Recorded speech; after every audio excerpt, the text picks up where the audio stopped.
Bonjour à tous. Donc moi je vais vous présenter un autre cas clinique où je n'ai pas forcément toutes les réponses non plus. Alors c'est un jeune homme de 23 ans qui se plaint de rien, qui fait du football en compétition mais à un niveau, enfin il est étudiant, il fait ça à titre de loisir, hein, c'est pas du tout son activité principale. Il fait 4 à 6 heures de foot par semaine, 2 entraînements plus un match. Donc il nous est adressé à cause de cet électrocardiogramme.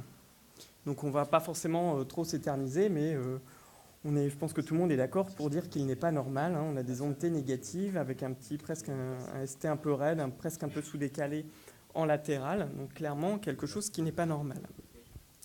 Donc je pense que tout le monde lui aurait fait une échographie cardiaque. Alors je vous laisse un peu regarder les images. Je vais les commenter avec vous. Donc on est d'accord, la fraction d'éjection est pas mal. Le ventricule, il fait 87 ml en diastole, 32 en systole. Il n'y a pas de trouble de la cinétique segmentaire. Concernant les épaisseurs, on a un ventricule avec un septum à 12 mm, un diamètre télédiastolique à 48, donc c'est pas très dilaté, mais on n'est pas en dessous de 45. La paroi postérieure est aussi à 12 mm. Donc on continue l'échographie, le flux aortique est normal sans obstruction, il n'y a pas d'anomalie au niveau de la valve mitrale, hein, je vous passe pas toutes les images. On a fait donc une fonction longitudinale, donc on est à moins 17% de strain, donc je pense que ça reste dans la norme. On a une fonction diastolique qui est normale, donc là encore, pas grand-chose à se mettre sous la dent. Alors qu'est-ce que vous pensez? Est-ce que vous avez envie d'aller plus loin dans les examens? Est-ce que vous lui autorisez la poursuite de son activité sportive? Donc je vous ai remis les recommandations sur l'interprétation de l'ECG de Dresner, donc du British Journal of Sports Medicine en 2017, où clairement ils insistent sur le fait, enfin je vous l'ai traduit là, si vous avez des ondes T négatives en latéral notamment, je vous passe un petit peu les autres localisations, il faut aller plus loin, hein, faire une IRM, une exploration à l'effort avec également le Holter. Et puis on discutera un petit peu, mais ils disent que peut-être ça peut être intéressant de regarder un petit peu dans la famille et de suivre ces gens pendant un an. Donc l'IRM va pas forcément... Enfin, je vous montre les images. Donc, voilà, j'accélère un peu. Donc la fonction, elle est conservée. On est à peu près comme l'écho, on a 12-13 mm. Donc on est toujours dans des choses qui sont un peu limites, hein. On n'est pas sur des diagnostics vraiment formels. Il n'y a pas de rehaussement tardif après injection de gadolinium. Alors je vous montre son test d'effort. Donc c'est un footballeur, il a une VO2 à 47,2 ml/kg, 103% de la norme. Est-ce que ça vous choque pour un footballeur? Moi j'ai plutôt tendance à dire que même s'il fait 6 heures, ces 6 heures, là, on l'a testé sur un vélo. Je pense que c'est pas non plus... moi ça me choque pas tant que ça. Il y en a qui trouvent que ça fait peut-être pas beaucoup. Pas assez, Stéphane? Pas beaucoup. Bon, il n'y a pas d'arythmie, il n'y a pas d'autre chose. Le Holter retrouve 14 extrasystoles ventriculaires, 21 extrasystoles supraventriculaires, donc pas grand-chose à se mettre sous la dent. On a été faire une écho d'effort. Alors pourquoi on a fait l'écho d'effort? Parce qu'on s'est dit c'est un petit peu épais, on est un peu limite. On va regarder si par hasard, même si c'est peu probable, il n'y aurait pas une obstruction intravégée à l'effort. Bon, il n'y a pas grand-chose, toujours pas de fuite mitrale. Ah. Non. En récupération, on a un petit gradient, mais qui était, ça se voit pas vraiment bien, mais il était à l'apex, mais c'est en récup. Donc là encore, on n'en fait rien, hein, je pense qu'on est tous d'accord. Ça n'a pas une valeur pathologique particulière. Alors qu'est-ce qu'on fait? Donc je vous ai dit 12-13 mm, pas de rehaussement tardif. Bon, un ECG qui n'est pas normal, une épaisseur qui est un peu zone grise, avec un ventricule gauche qui n'est pas très dilaté. On peut quand même se poser la question, je suis d'accord, hein, 100% de la théorique, c'est pas franc, mais on peut quand même aussi tiquer un peu. Qu'est-ce qui devient à l'effort l'ECG? Alors je sais plus, mais on avait montré que ça n'avait aucune valeur. Hein, que, euh, Enfin, nous, on avait fait l'étude sur les ondes T négatives. Statistiquement, ça sortait, mais on a plein de CMH qui positivent leurs ondes T. Donc, ce n'est pas un critère à prendre en compte à l'échelon individuel. Holter ECG, j'ai dit... Ah, pardon, je suis allé dans l'autre sens. On a fait 14 ESV, 21 ESSV. Alors, en fait, je ne vous ai pas tout dit. Il a un frère jumeau. Et donc, on a un petit peu de bol, puisque bon, des jumeaux, c'est pas si fréquent, et on est quand même un peu surpris par l'électro de son frère. Il a fait exactement la même pratique sportive, parce qu'ils sont d'un petit village breton. Pour la famille, c'était plus simple de les emmener tous les deux au foot. Donc, même activité physique, je ne vais pas tout vous détailler. L'IRM, elle est quasi superposable. C'est un petit peu moins. Il a vraiment, lui, 12 mm de septum. Un diamètre télédiastolique qui est un petit peu supérieur. Il est à 54. Ça nous choquerait peut-être moins que celui d'avant. Avec un volume, enfin, c'est concordant. Son volume, il était à 87 de mémoire. Là, on est à 106. Fonction diastolique normale, pas de rehaussement tardif, épreuve d'effort, Holter, ECG normal. Qu'est-ce qu'on fait ?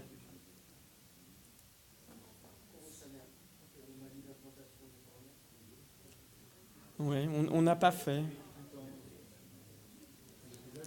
Non, je ne dirais pas que je mets ma main à couper en les regardant à l'écho. Alors, on a été faire... Pardon ? Alors, si on regarde les recommandations, c'est écrit, ça c'est les recommandations sur la CMH de 2014, ils disent que quand c'est borderline c'est dans l'hypertension ou chez l'athlète, c'est du 2A, C, donc pas vraiment très très formel pour faire de la génétique. Nous, effectivement, c'est l'idée qu'on a eue. On a dit c'est quand même deux frères, des trucs très bizarres. On leur a expliqué que la génétique nous aiderait peut-être pas, mais que si on trouvait quelque chose, on expliquerait peut-être mieux les troubles de repolarisation. Et donc, effectivement, on a trouvé un variant à l'état hétérozygote dans le gène de MYHT, ce qui était un variant connu comme étant pathogène. Donc, ça nous a un peu simplifié la vie, puisque, on va voir ce qu'on lui conseille, mais au moins on peut lui expliquer pourquoi il a un électrocardiogramme qui n'est pas normal.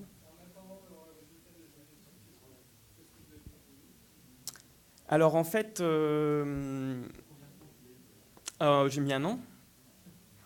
Là encore, nous on était un peu en deuxième. Enfin, il y en a un qui continuait le foot et je lui ai pas interdit, et l'autre qui n'en faisait plus et je l'ai pas incité. Hein ? C'est tout à fait. Non mais il y en. Non. Alors juste. Il y a une étude sur la génétique qui est sortie il y a 15 jours dans l'équipe de Sharma, où ils ont fait à 100 personnes qui avaient des ondes T négatives, ils ont fait tous les examens standards, IRM compris, et ils ont recherché des panels de plus de 300 gènes. Donc qu'est-ce qu'ils ont trouvé ?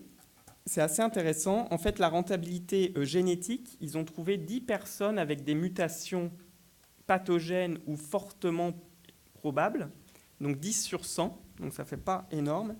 Ils ont trouvé que sur la clinique, j'ai un peu simplifié là, sur les 100, c'est que des gens avec ondes T négatives et écho normales.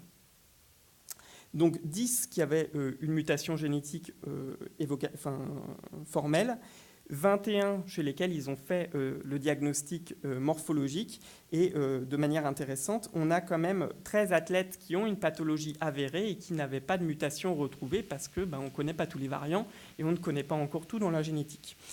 Et il n'y en avait que 2 chez qui on a fait le diagnostic uniquement grâce à la génétique. Donc leur conclusion de l'étude, c'est que ce n'est pas en faveur de réaliser un dépistage génétique systématique si vous avez des ondes T négatives. Sauf que nous, on l'a fait avant et surtout, on a une histoire familiale forte. Alors que là, ils n'ont pas d'histoire familiale puisqu'ils n'ont pas étudié les apparentés. Mais c'était juste pour ne pas brouiller le message et pas vous dire qu'il faut faire de la génétique chez tout le monde. Donc la plus grosse question, elle vient plutôt maintenant, c'est qu'est-ce qu'on en fait ? Puisque y en a un qui est génotype, ils sont tous les deux génotype positif. Pour le phénotype, je ne sais pas exactement s'ils sont positifs ou pas.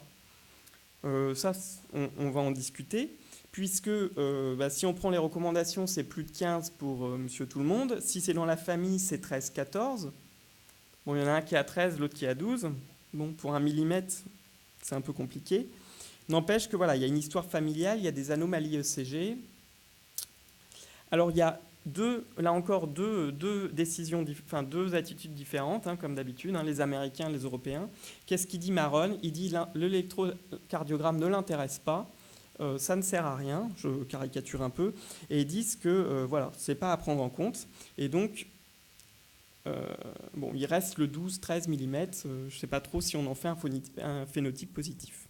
Donc pour les Américains, si on dit qu'il a un phénotype négatif, il peut faire ce qu'il veut. Si on prend maintenant les Européens, c'est un petit peu moins clair, puisqu'ils considèrent comme phénotype négatif des gens qui n'ont pas d'expression ni ECG ni échographique. Donc là, pour le coup, ils sont plutôt phénotype positif. Et donc, dans ces cas-là, on aurait plutôt... voilà. On est plutôt dans le non que dans le oui. Et comment tu les repères, ceux-là? Lesquels? Ouais, la génétique, ils ont tout de normal, évident, ceux-là. Ceux-là? Bah c'est quand tu fais le screening familial. Ah, d'accord. Mais Oui. pas en sujet source. Ouais. Ah non, ce ne sera évidemment pas des sujets sources. Mais c'est justement la grosse problématique, c'est quand comme on a la mutation chez ceux-là, tu vas dépister le reste de la famille. Et si tu tombes dessus, bah, qu'est-ce que tu fais? Les jumeaux, ils étaient homozygotes ou hétérozygotes? Oui, enfin, c'est des vrais jumeaux. Donc il n'y a pas de horlogie avec. Parce que c'est des vrais jumeaux, ils ont le même génotype, c'est normal. Est-ce qu'il y a d'autres Ah oui, oui, c'est... Pourquoi pas? Oui, j'avais pas vu ça comme ça. Oui, c'est la même personne, oui, effectivement. Bon, j'avais pas poussé la réflexion là-dessus. Bon, en tout cas, la famille, là, on a envoyé, on va prélever, enfin, ils sont en cours de prélèvement. Ça va nous prendre un petit peu de temps, surtout qu'ils ont été prélevés dans un autre centre. Donc, juste pour vous montrer aussi, pour complexifier un petit peu la chose, là, c'est juste un cas clinique de 2 personnes, 2 sujets avec mort subite récupérée. Vous voyez qu'il y en a un, il a fait sa mort subite récupérée et il est toujours resté à 10 mm de paroi. Et l'autre, avec le temps, il est passé à plus de 15 jusqu'à 20 mm de paroi. Donc, ce n'est pas si évident. Enfin, je vous dis, les recommandations, c'est de dire génotype positif, phénotype négatif, il n'y a pas de risque, en tout cas pour les Américains. Mais n'empêche que voilà, ce n'est pas du 100% dans le reste. Voilà, donc en conclusion, je pense que le but, ce n'était pas de vous dire qu'il faut faire de la génétique, le but, c'était plutôt de vous dire que ça peut avoir un intérêt dans la prise en charge de faire au minimum un électrocardiogramme aux apparentés de premier degré pour voir si on retrouve les mêmes anomalies électrocardiographiques. Et puis ensuite, il va falloir discuter au cas par cas de la probabilité en fonction du phénotype. Voilà, je vous remercie de votre attention. Merci Frédéric, tu es passé vite, mais finalement vous avez fait frères et sœurs, parents Oui, mais comme ils ne sont pas de Rennes, en tout cas pour l'instant c'est lancé, mais je n'ai pas les résultats pour le reste de la famille. D'accord, donc des questions?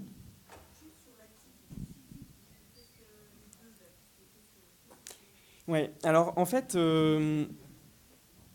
en pratique, là encore, j'ai fait un peu au cas par cas. Il y en a un, en fait, la dernière fois que je l'ai vu, il m'a dit, moi, j'ai eu des palpitations. Donc il avait 12 mm, c'est celui qui avait 13 mm, je ne pense pas que ça joue beaucoup, mais lui, il a eu des palpitations. Donc je lui ai dit, bon, et c'est celui qui avait été contre-indiqué, c'est le premier qui avait été contre-indiqué. Donc je lui ai dit, vous avez des palpitations, on a un truc qui n'est pas normal. Je lui ai dit, moi, je ne vous conseille pas de reprendre la compète. Pour le moment, il m'a dit OK, et puis je le vois tous les ans, on en rediscutera. Sur le holter que j'ai mis, j'ai rien trouvé. Bon. Oui, il fait un peu de sport, mais il fait du sport quand même. Ouais. Ça, je ne pense pas qu'il faille lui interdire tout sport. C'est là le côté. Moi, j'en ai aussi des comme ça. Je leur dis, vous ne faites pas de compétition, vous vous laissez faire du sport. Et je ne vous traite pas. Et là, ils me disent, c'est quoi la différence? Il fait des choses. Il fait cool. Hein. Mais je suis d'accord avec toi. Ouais, mais bon, on est bien. C'est mauvais. C'est bien. Non, il fait pas de foot. Hein. Ah non, il joue plus au foot en club, si c'est la question. Je lui ai pas signé de licence de football. Bah après, moi, je lui explique ce que je juge cool, et ensuite, il fait ce qu'il veut. De toute façon, moi, je suis là pour le conseiller. Moi, je pense qu'il a un risque probablement plus important parce qu'il a des symptômes. Et moi, j'ai expliqué, enfin, j'avais les deux. Et l'autre, je dois avouer qu'avec 12 millimètres, certes, l'électrocardiogramme, il fait du foot, il n'est pas professionnel, hein, donc il est au courant, je lui ai dit, vous avez un surrisque par rapport à monsieur tout le monde. Je ne pense pas que vous ayez le même risque qu'une CMH phénotypique avec une épaisseur pariétale plus importante. Je lui ai signé sa licence de foot. Mais c'est en discutant avec lui. Je ne pense pas qu'il y ait forcément d'attitude tranchée à avoir. Qui aurait signé en fait sur le premier? Avant ou après la génétique? Ben après, À la fin, quand tu as tout. Quand tu te retrouves avec tout. Parce que la question se pose forcément avant. Avant la génétique. Ben, Oui. Avant la génétique, tu peux. Tu dois savoir oui ou non. Si ou pas. Attendant la génétique. Déjà. Là, dans celui-là, Celui que, il y en a un que j'ai laissé jouer et que je continue à laisser jouer, mais je dis pas que, enfin, je l'ai pas laissé jouer en lui disant fais ce que tu veux, tape dedans comme un taré, ou si s'il avait dû signer dans un club pro, je crois pas que j'aurais signé. Oui, oui, ils ont tous tout eu, ouais. Oui. Mais je pense que c'est là la complexité de, enfin. donc, et finalement, dans ta démarche, la génétique positive, elle n'a rien changé. Puisque tu l'as laissé jouer avant et après. Non, non, non, non. Celui à qui j'ai interdit, c'est celui qui était, ceux qui étaient symptomatiques. Et l'autre, La génétique, est-ce qu'elle a changé la face du monde? Non. Mais n'empêche que, parce que je l'aurais surveillé de toute façon, mais là, je vais le surveiller d'autant plus. Parce que je sais qu'il a quand même. Enfin, je peux lui expliquer pourquoi il a une. Il y a quand même des gens qu'on suit avec des troubles à l'ECG, qu'on voit tous les ans, à qui on trouve rien. À un moment, on est quand même plus cool, on leur fait moins de trucs. Lui, pour le coup, il va être surveillé bien. Et malgré tout, parce que oui, à un moment, il y a blanc ou noir pour le certificat, à un moment, on peut aussi leur dire gris. Mais si Enfin, ça, c'est une attitude ton personnelle. patient, il a un T, souvent, quand on laisse au bout d'un an, quand on ne sait pas qu'il a un T négatif, qu'on surveille à un an, c'est qu'en fait, on ne sait pas. Mais là, on sait qu'il a une CMH, quand Voilà. même, puisqu'il a un diagnostic positif génétique. Ouais. Donc, obligatoirement, derrière, c'est vrai que Si, non, c'est pas tout à fait vrai. J'ai des gens qui ont le même ECG qui font le marathon des sables tous les ans. Et je leur dis, faites ce que vous voulez. Et lui, je lui dis, je pense, enfin ça c'est, je dis, ah, on n'a pas fait de génétique, mais ils n'ont pas d'histoire familiale. Je pense que nous, ouais. Mm.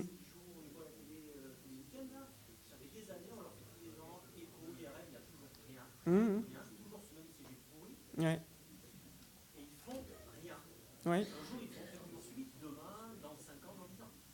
Je pense que la génétique m'a aidé à affiner mon discours et un petit peu, au moins je sais sur quoi je pars. Un petit peu. bon. Voilà. Merci Frédéric, on va enchaîner parce que le temps passe, et puis il y a peut-être certains qui ont des impératifs horaires. Bonjour. Anima Anja nous présenter son cas clinique. Juste pour Frédéric, moi ce que on discutait là, comme il est symptomatique avec des palpitations, on peut leur proposer parfois des reveals. Ça mange rien, ça coûte rien s'ils veulent. Et après il y a les systèmes, en leur disant que c'est des objets connectés, comme le LifeCore là, ça coûte 200 € s'ils veulent investir. Ça les rassure eux en se disant bon j'ai un truc, je peux enregistrer mon rythme cardiaque à tout moment avec mon téléphone. Après on peut avoir des diagnostics, ça peut être utile aussi. Bon.